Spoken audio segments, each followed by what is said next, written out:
Part 2 of the letter to David Lazarus, Los Angeles Times consumer editor, or consumer reporter. We were John C., Roseman, California. Sorry about that.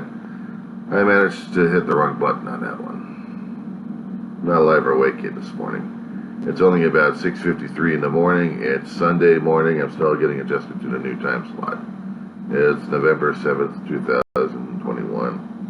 Cryptocurrency is way too new, way too fangled, and not solid and not stable enough for an economy to be depending upon. And if they are going to be doing it, it's almost just as bad as when you're depending upon an oil market and the only source of income you've got is one particular piece of oil commodity.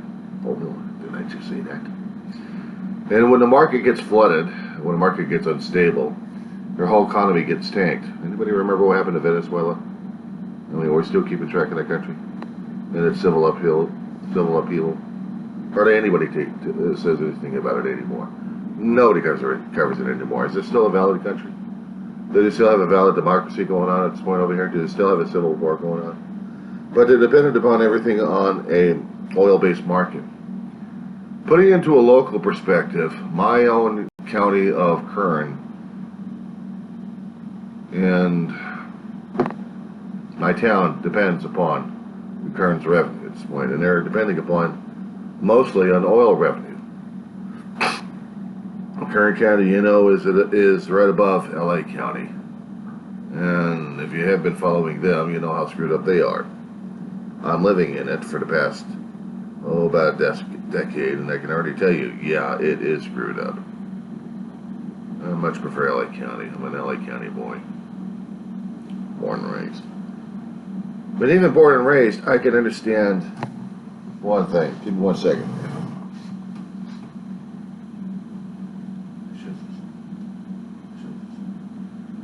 Can I show you something? Can I show you something?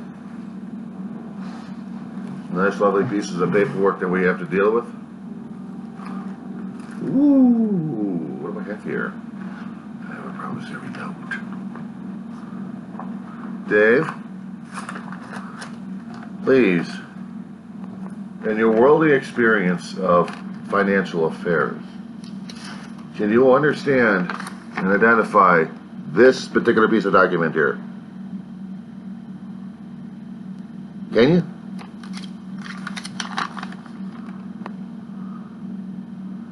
There seems to be some kind of writing in the front of it.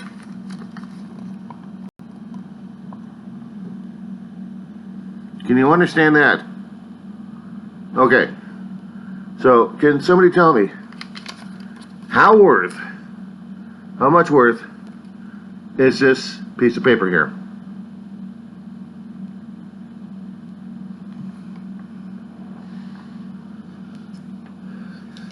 And yet, we put our faith in trust, in speculative, in commodities, and in different items, and we trade constantly using this,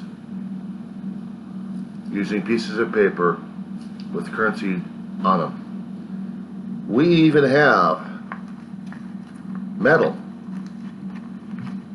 pieces of metal. Yeah, I know, I'm going to drive you crazy.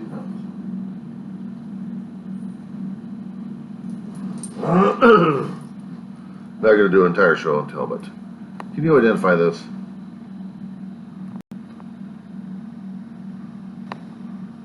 Okay, so this and this is our currency right now in this day and age. Over the past, I don't know how many years we've had this. Excuse me one quick second.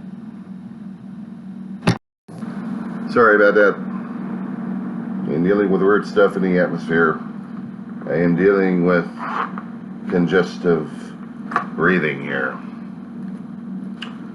so I didn't want to contaminate the video for that one. But you get my point. This is tangible. This is legitimate. I can take a check if I had one and go to a bank and get it cashed. I can get it cashed into pieces of paper. I can get it cashed into pieces of metal. They have different values, different denominations on it. They can tell me this is how much my check was worth when it was given to me to be cashed, and this is what I would have in my pocket, in my hand. Something hot, tangible, usable, losable. Losable? Where'd my money go? It just went through the hands. It's all over the floor. Now what do I do? I have to pick it up and feel it again. Question. How does one pick up Bitcoin? Or a Bitcoin? How does one pick up cryptocurrency? How does one pick up something of electronic zeros and ones and consider it value?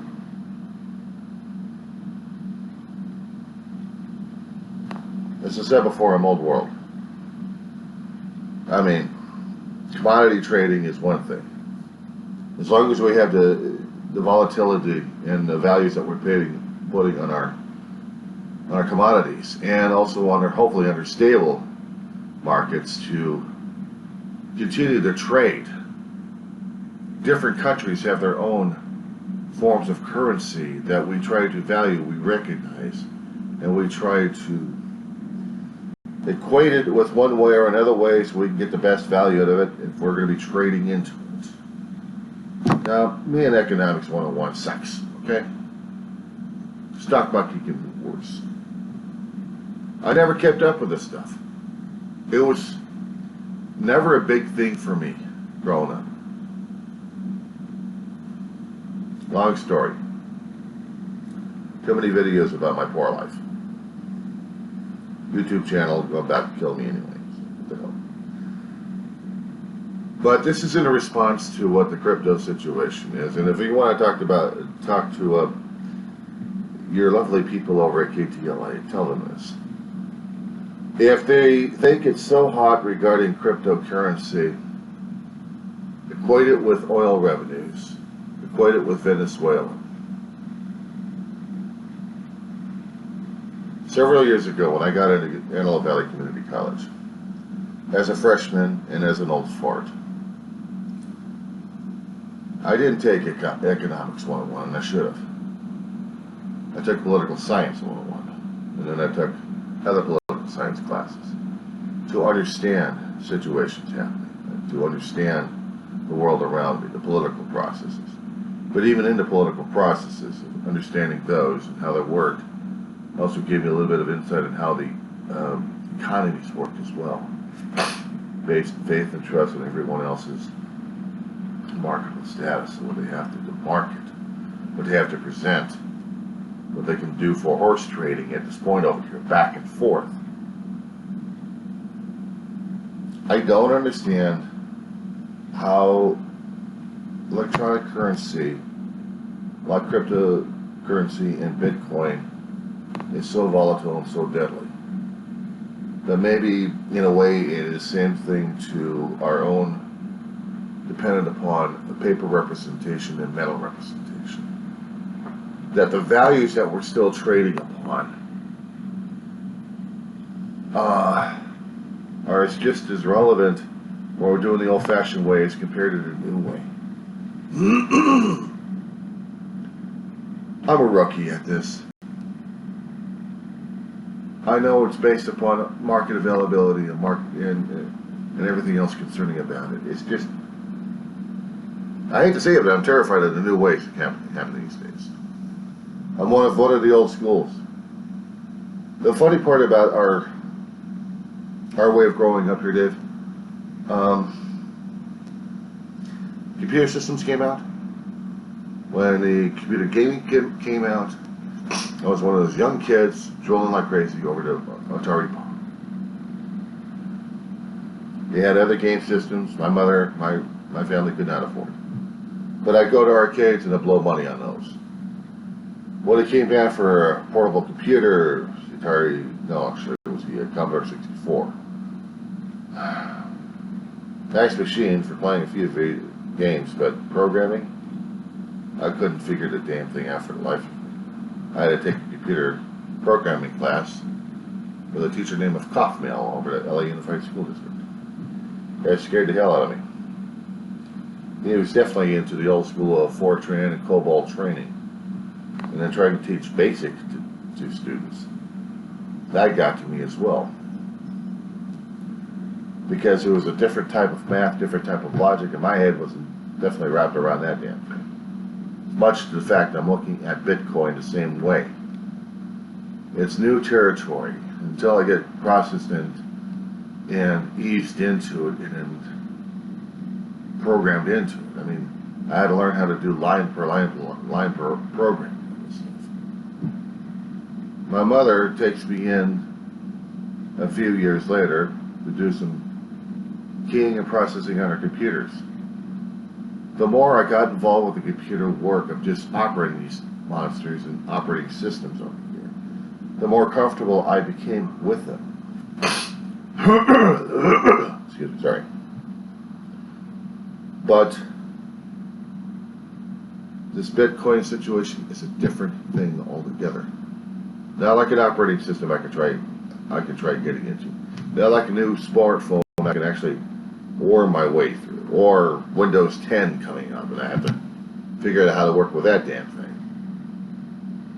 Every time there was a new Windows out there, I have to keep upgrading myself one way or another.